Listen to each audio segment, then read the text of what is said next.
Hi and welcome to the Fahad Hussain YouTube channel and also welcome to the Linear Algebra course. Math behind artificial intelligence पे हम linear algebra पढ़ रहे हैं और तमाम topics जो कि मशीन लर्निंग या डीप लर्निंग के लिए इंपॉर्टेंट है वो तमाम इस प्लेलिस्ट पे डिस्कस किए जा रहे हैं।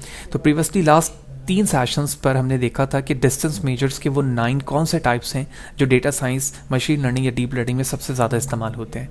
तो हमने उनकी थ्योरेटिकली और मैथ्स जो उनके behind in term of the formulas मौजूद था वो हमने प्रीवियसली 3 सेशंस पे जाना। ये सेशन उस सीरीज़ का चौथा पार्ट होगा जिसमें हम पाइथन को यूज़ करते हुए इन 9 टाइप्स को प्रैक्टिकल इंप्लीमेंट करके देखेंगे।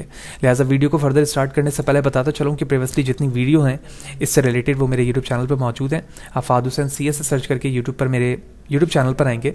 इसके प्लेलिस्ट पर जाने के बाद तमाम डिफरेंट डिसिप्लिन्स की वीडियो सेपरेट प्लेलिस्ट के साथ यहाँ पर मौजूद है। आप विद ईज इन्हें वॉच कर सकते हैं। इसके अलावा इसमें इस्तेमाल होने वाले content related material which mean PPT, slide या कोड वो तमाम फ्रीली अवेलेबल है मेरे ब्लॉग fahadhussain CS blogspot.com पर, जहाँ पर आने के बाद आप फ्रीली डाउनलोड करके वो चीज़ें यूज़ कर सकेंगे। लिहाजा अगर आप मेरे चैनल पर नए हो, चैनल को सब्सक्राइब नहीं किया तो डू सब्सक्राइब द चैनल ताकि अपकमिंग वीडियोज़ के हवाले से आपको बर वक्त जानकारी मिले और इसी तरह की नई चीज़ें बर वक्त आसानी के साथ आप सीख सकें। साथ ही साथ आप मेरे ब्लॉग fahadhussain CS blogspot.com पे मुझे फॉलो कर सकते हैं ताकि जब भी इससे रिलेटेड चीज़ें मटेरियल यहाँ पर अपलोड हों तो आपको विद ईज़ यहाँ से वो इन्फॉर्मेशन मिलती रहे और आसानी के साथ आप सीख सकें। तो डिस्टेंस मेजर्स में हमने 9 टाइप्स के डिस्टेंस को जाना जिसमें Euclidean, cosine, Hamming, Manhattan, Minkowski, Chebyshev, Jaccard, haversine and Sorensen Dice, ये तमाम हमने फार्मूलाज और डिस्टेंस मेजर्स को देखा था। अब हम प्रैक्टिकल इंप्लीमेंट की तरफ जा रहे हैं। तो जुपिटर नोटबुक मैं यहाँ पर ओपन करूँगा और ओपन करने के बाद हमने यहाँ पर तमाम डिस्टेंस फार्मूले को इंडिविजुअली इंटरटेन किया हुआ है यहाँ पर in term of the working. तो सबसे पहले डिस्टेंस मेजर की ये जुपिटर नोटबुक की फाइल है, ये फ्रीली अवेलेबल होगी मेरे blog spot fahadhussain CS blogspot.com पर। आप वहाँ से डाउनलोड करके अपनी मशीन पे भी यूज़ कर पाएंगे। तो इक्विवेलेंट डिस्टेंस को हमने यहाँ पर सबसे पहले 4 वैल्यूज़ यूज़र से ली हैं in term of the float ताकि मैं होल नंबर और with decimal point number enter करवा सकूँ। तो 4 वैल्यूज़ डायरेक्टली हम यहाँ से x1, x2, y1, y2 के फॉर्म पर ले रहे हैं और उसके बाद हमने डायरेक्टली कोई भी बिल्ट इन फार्मूले को यूज़ नहीं किया है बल्कि x2 माइनस x1 का square plus y2 minus y1 का स्क्वायर और इस पे होल पे पावर हमने 0.5 कर दी विच मीन हाफ जो है स्क्वायर रूट की वैल्यू होती है वो हमने डिस्प्ले यहाँ पर शो की हुई है और एट लास्ट मैं इसी वेरिएबल d को डिस्प्ले करवा रहा हूँ। So I am going to just execute this first chunk of the code by using the own created of the method of equivalent distance. मैंने इसे क्लिक किया। सबसे पहले फर्स्ट वैल्यू रिक्वायर्ड है, हम फर्स्ट वैल्यू 2 देते हैं, 1 देते हैं, 4 देते हैं एंड देन 3 देते हैं। तो इस बेस पर 2 वैक्टर्स के 2 coordinates x1, y1, x2, y2 के दरमियान अगर मैंने डिस्टेंस इक्विवेलेंट के फॉर्म पे निकाला तो एट लास्ट वो हमें 2.828427 मिल रहा है। इसी तरह से आप कोऑर्डिनेट्स बढ़ा सकते हैं जो हमने फर्स्ट सेशंस पे इसके देखा था जब डिस्टेंस मेजर्स को हम देख रहे थे कि 3 डायमेंशन 4 डायमेंशन, बिल्कुल उसी फॉर्मूले से हम यहाँ पर उन वैल्यूज़ को बढ़ा देंगे। उसके बाद हमारे पास कोसाइन सिमिलैरिटीज़ थी। कोसाइन सिमिलैरिटीज़ में अगर मैं रफ आइडिया दूं तो हमने इक्विवेलेंट डिस्टेंस के बाद देखा था कि कोसाइन सिमिलैरिटीज़ में cos थीटा इक्वल होता है a dot b cross multiply और मैग्नीट्यूड या length of the a multiply by magnitude या लेंथ ऑफ दी b। तो फिर हमने एक रफ आइडिया यहाँ पर एक क्वेश्चन भी सॉल्व करके देखा था। तो इसे in term of the Python use करने के लिए हम scikit-learn की एक लाइब्रेरी यूज़ कर रहे हैं जिसमें मैट्रिक्स डॉट पेयर वाइज से हमने cosine similarities and cosine distance के मेथड को इंपोर्ट किया है। 2 हमने यहाँ पर वेक्टर प्रोड्यूस या क्रिएट किए हैं 2 डायमेंशन के 10/3 एंड x/7। उसके बाद एक वेरिएबल रिजल्ट में कोसाइन सिमिलैरिटीज़ के मेथड को कॉल कर रहे हैं और उसके बाद अपने वेक्टर a और वेक्टर b को रीशेप करते हुए यहाँ पर उसको as a parameter cosine similarities में दे रहे हैं और उसके बाद फाइनली हमारे पास जो रिजल्ट वेरिएबल है वो कोसाइन सिमिलैरिटीज़ की वैल्यू को यहाँ पर डिस्प्ले कर देगा। So I am going to just execute this second chunk for the cosine similarities. It's executed now, it's take few seconds और उसके बाद हमारा रिजल्ट यहाँ पर डिस्प्ले हो जाएगा। तो एट लास्ट हमारा रिजल्ट आ चुका है। 0.91005765 is the cosine similarities between these 2 vector a and b।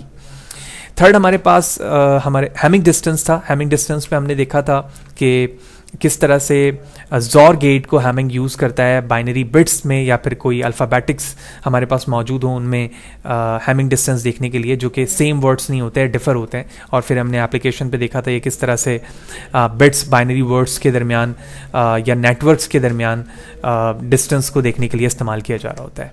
तो इसके लिए हमने वेरी सिंपल स्पेसिफाई से डिस्टेंस मेजर्स को या डिस्टेंस मेथड में से हैमिंग को इंपोर्ट किया है। उसके बाद दो हमने यहाँ पर एरे या वेक्टर क्रिएट किए हैं और डायरेक्टली हैमिंग मेथड में उस दोनों वेक्टर को कॉल करके उसकी लेंथ से मल्टीप्लाई कर रहा हूँ। तो एट लास्ट फिर हमें इस बेस पे 2 वैल्यूज़ मिलेगी, क्योंकि यहाँ पर 1 0 एक हैमिंग डिस्टेंस ये रहा और 1 0 यहाँ पर 2 हैमिंग डिस्टेंस हो रहे हैं, और यही इसका आंसर आ रहा है। फिर हमारे पास मैनहट्टन था। मैनहट्टन के अंदर हमने देखा था कि ये वैल्यूज़ को स्क्वायर पे नहीं बल्कि p की वैल्यू 1 के साथ यूज़ करता है, x2 minus x1 plus y2 minus y1, यानी ये x डायरेक्शन पे पहले चलता है और फिर y डायरेक्शन पे चलता है। तो इसके लिए हमने सिंपली मैनहट्टन का एक यूज़र डिफाइन मेथड क्रिएट किया है और यहाँ पर हम उसी फॉर्मूले को यूज़ करते हुए इसे रिटर्न करवा रहे हैं। और जब ये मेथड रेडी हो गया तो हमने 2 वेक्टर या एरे यहाँ पर क्रिएट किए हैं, मल्टी डायमेंशन आप जो चाहें यूज़ कर सकते हैं, और अपने इस मैनहट्टन मेथड पे जो हमने यूज़र डिफाइन के जरिए से किया था उसे यहाँ पर कॉल कर लिया। तो इस बेस पर हमारे पास इनके डिफरेंस आ जाएंगे, तो जो कि यहाँ पे 9 आ रहे। उसके बाद मिनकोशी है हमारे पास। मिनकोशी के अंदर हमने देखा था कि जनरलाइज्ड फॉर्म था यूक्लिडियन और मैनहट्टन का, जिसमें हमारे पास p की वैल्यू इनफाइनाइट थी, which mean from 0 to onward आप कोई भी वैल्यू इस्तेमाल कर सकते थे। और ये जो p थी वैल्यू रियल लाइफ में वो different possibilities of the distance measure के लिए इस्तेमाल हुई थी।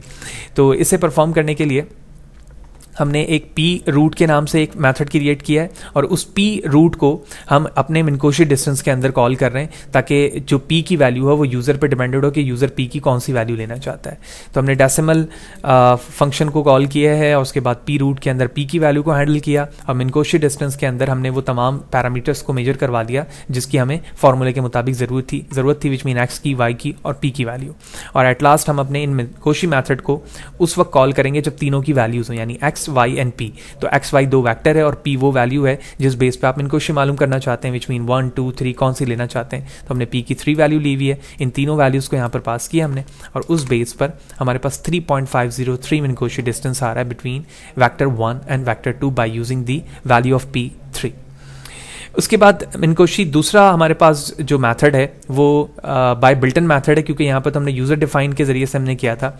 अगर SCIP स्पेशल के ज़रिए से आप मिनकोशी डिस्टेंस को इंपोर्ट करें जो कि बिल्टन मेथड है, तो इस बिल्टन मेथड को यूज़ करते हुए हम डायरेक्टली 2 पैरामीटर्स में अपने वेक्टर 1 और वेक्टर 2 को पास करेंगे, जबकि थर्ड वैल्यू यहाँ पर वो p की है जो आप यूज़र पर डिपेंड करती है। तो पहली वैल्यू p की 1 के साथ है और सेकंड में हमने p की वैल्यू 2 लिया है। आप चाहें तो 2 एंड 3 के ज़रिए से भी इसी रॉ 1 रॉ 2 वेक्टर को सॉल्व कर सकते हैं। तो मैंने इसको एग्जीक्यूट किया। फर्स्ट में हमारे पास 13.0 आ रही है, जबकि सेकंड में जब हमने p की वैल्यू 2 की है, so the value of this distance Minkowski is 6.08 onward. Then इसके पास हमारे पास जैकार्ड डिस्टेंस था। जैकार्ड डिस्टेंस हमने इस पे देखा था कि इसमें हम डिसिमिलैरिटीज़ देख रहे थे 2 एरे या 2 सेट्स के दरमियान। तो सेट A और B के दरमियान हमने डिसिमिलैरिटीज़ देखी, जो वैल्यूज़ थी वो पुट किया और एट लास्ट हम 1 से उसे माइनस कर रहे थे, जैसे इस एग्जांपल में मौजूद थी और हमने एग्जांपल सॉल्व करके भी देखा था। तो इसके लिए हमने 2 एरे लिया, यूज़र डिफाइंड मेथड के ज़रिए से जैकार्ड सिमिलैरिटीज़ A और B की वैल्यू पास की और इंटरसेक्शन और यूनियन का फार्मूला लगाया जो कि फार्मूले में मौजूद है। अगर आपने प्रीवियस सेशन देखा होगा तो ये क्लियर होगा आपको कि इंटरसेक्शन यूनियन हमने वो यूज़ किया और यूज़ करने के बाद डायरेक्टली उस मेथड को हम रिटर्न करवा रहे हैं। रिटर्न करवाने के लिए हमने जैकार्ड के मेथड जो कि बनाया था सिमिलैरिटीज़ के नाम से, जैकार्ड अंडरस्कोर सिमिलैरिटीज़, उसको कॉल किया, उसमें A और B की वैल्यू दी और इस वेरिएबल को हमने प्रिंट करवा दिया। तो इस तरह से हम पहले चंक को एग्जीक्यूट करेंगे और सेकंड में जहाँ पर जैकार्ड अंडरस्कोर सिमिलैरिटीज़ को कॉल किया जा रहा है उससे। तो एट लास्ट हमारे पास 0.25 डिसिमिलैरिटीज़ आ गई बाय यूजिंग अ जैकार्ड। उसके बाद हमारे पास हेवर्ट्ज़ मेथड था जहाँ पर हमने लॉजिकली देखा था कि एक्चुअली किस तरह से लैटिट्यूड एंड लॉन्गिट्यूड को इस्तेमाल करते हुए गूगल मैप या फिर कोई स्पेयर शेप के दरमियान जब हम कोई डिस्टेंस देख रहे होते हैं वो कैसे मालूम किया जाता है। तो फिर ये सारे मैथ्स हमने देखे थे लॉजिकली और फिर उसके फॉर्मूले में देखा था कि थीटा हमारे पास किस तरह से वैल्यू आ रही होती है, साइन स्क्वायर थीटा अपॉन 2, जिसको हम 1 माइनस कॉस थीटा भी लिखते हैं। तो इसको यूज़ करने के लिए यूज़र डिफाइंड मेथड इस्तेमाल किए हैं हेवर्साइन हमने यहाँ पर, और मैप मेथड को इस्तेमाल करके वो तमाम वैल्यूज़ मैं यहाँ पर प्रोवाइड कर रहा हूँ जो कि लॉजिकली मैथ्स बिहाइंड जो हेवर्साइन पे था, जो हमने प्रीवियस सेशन पे देखा था, वो चीज़ें की हैं। 4 वैल्यूज़ एट लास्ट हमें रिक्वायर्ड थी, यानी जो सोर्स है उसका लैटिट्यूड एंड लॉन्गिट्यूड, और जो डेस्टिनेशन है उसका लैटिट्यूड एंड लॉन्गिट्यूड। और यही चारों आप देखें तो हैवर्साइंस पे हमने पैरामीटर्स में लिखा भी है। इन्हीं 4 पैरामीटर्स वैल्यूज़ को जब मैंने हैवर्साइन को मेथड को यूजर डिफाइन कॉल किया है तो वैल्यूज़ दी हैं, और उसके बाद वो उसके डिस्टेंस को in term of the kilometre represent करके हमें शो कर देगा। तो पहले हमने इस चंक्स को एग्जीक्यूट किया और उसके बाद हमारे पास कॉलिंग मेथड है, कॉलिंग मेथड को कॉल किया। तो इस तरह से जो हमने अपने प्रॉब्लम में लैटिट्यूड एंड लॉन्गिट्यूड लिया था, विच मीन जो वैल्यूज़ यहाँ पर मौजूद है, मैंने उसी ही वैल्यूज़ को यहाँ पर कॉल किया है। इस बेस पे 347.32 ऑनवर्ड वैल्यूज़ डिस्टेंस में आ रही है। इसके बाद हमारे पास last Sorensen Dice index distance था, जो कि जैकार्ड्स से मिलते जुलते थी, जिसमें हमने सिमिलैरिटीज़ एंड डाइवर्सिटीज़ 2 सेट्स के दरमियान पता चल रही थी। उसमें हमने देखा था कि formula 2 x under intersection y divide by mod of x plus mod of y के ज़रिए से ये चीज़ें कैलकुलेट हो रही थी। तो इसको सॉल्व करने के लिए हमने ट्रू एंड प्रेडिक्टेड 2 एरेज बनाए हुए हैं। क्रिटिकल या फिर सिस्टमैटिकली प्रॉब्लम कोई भी हो सकती है, असल बात यह है कि हम उसको पाइथन पे कैसे इंप्लीमेंट करते हैं, सिर्फ वो चीज़ आपको दिखाना मकसद है। पाइथन पे आप शुरू से अगर आपने प्रैक्टिस या वर्किंग की हुई है तो आप स्पेशली समझ सकते हैं इसको कि यूजर डिफाइन या बिल्ट इन मैथड्स क्या होते हैं और वो किस तरह से काम करते हैं। तो यहाँ पर हमने ट्रू एंड प्रेडिक्टेड वैल्यू ली है। सिंगल डाइस कोफिशिएंट को हमने अलग रखा है और मीन डाइस कोफिशिएंट को के मैथड को अलग रखा है, और डाइस कोफिशिएंट 2 को अलग रखा है। यानी 3 मैथड्स बनाए और उन्हीं 3 मैथड्स के जरिए से हम अपने डाइस कोफिशिएंट की वैल्यू को डिस्प्ले करवा रहे हैं, जो एक्चुअली इस फॉर्मूले के जरिए से डिस्प्ले में या फिर फाइनल रिजल्ट में आ रहा था। जैसे हमने एग्जाम्पल में 0.57 रिजल्ट को प्रोड्यूस किया जब हम सेट ए और बी, जिसमें 1 2 3 और बी में 1 2 4 5 मौजूद हैं। तो यहाँ पर कुछ मैथड्स के जरिए से, रैंडम मैथड के जरिए से 4 डायमेंशन एरे या फिर वेक्टर प्रोड्यूस किया गया है, जो ट्रू एंड प्रेडिक्टेड में मौजूद है, और इसी को यूज़ करके हम सोरेनसन डाइस वैल्यूज़ या कोफिशिएंट को डिस्प्ले करवा रहे हैं। I am just going to execute this, और हमारे पास 2 वैल्यूज़ यहाँ कोफिशिएंट की आ गई, जिसमें हम पहले मीन डाइस कोफिशिएंट को डिस्प्ले करवा रहे हैं, और एट लास्ट डाइस कोफिशिएंट 2 का जो मेथड है उसके ज़रिए से अपने ट्रू एंड प्रेडिक्टेड वैल्यू के दरमियान डिफरेंसेस या डिस्टेंस को मेजर करके डिस्प्ले करवा रहे हैं। तो ये वो तमाम हमारे डिस्टेंस फार्मूलाज थे बाय यूजिंग अ पाइथन, जो कि हमने प्रीवियसली 3 सेशंस में सेपरेटली 3 3 एंड 3 करके डिस्कस किया। तो होपफुली ये सारी चीज़ें आपको क्लियर होंगी, जिसमें यूक्लिडियन, कोसाइन, हैमिंग मौजूद था, मैनहट्टन, मिन्कोशी, चेबीशेव, जैकार्ड, हैवर्साइन और सोरेनसन डाइस मौजूद थे। फिर भी अगर कोई सवाल है, कोई चीज़ नहीं समझ में आई है, तो मैं हाईली रिकमेंड करूँगा कि प्रीवियसली जितनी 3 सेशंस थे वो तीनों को आप दोबारा देखें, और ये जो प्रैक्टिकल वाली चीज़ है इस वीडियो को दोबारा देखें। फिर भी कोई चीज़ अगर समझ में नहीं आई, कमेंट पर ज़रूर बताएं, कोशिश करूँगा आपको बर वक्त जवाब दे सकूँ। वीडियो अच्छी लगी हो तो लाइक करें, ज़्यादा लोगों को शेयर करें। अगर मेरे चैनल पे नए और चैनल को सब्सक्राइब नहीं किया तो ज़रूर सब्सक्राइब करें, ताकि अपकमिंग वीडियोस के हवाले से आपको बर वक्त जानकारी मिलती रहे और इसी तरह की नई चीज़ें आप आसानी के साथ सीख सकें। Thank you.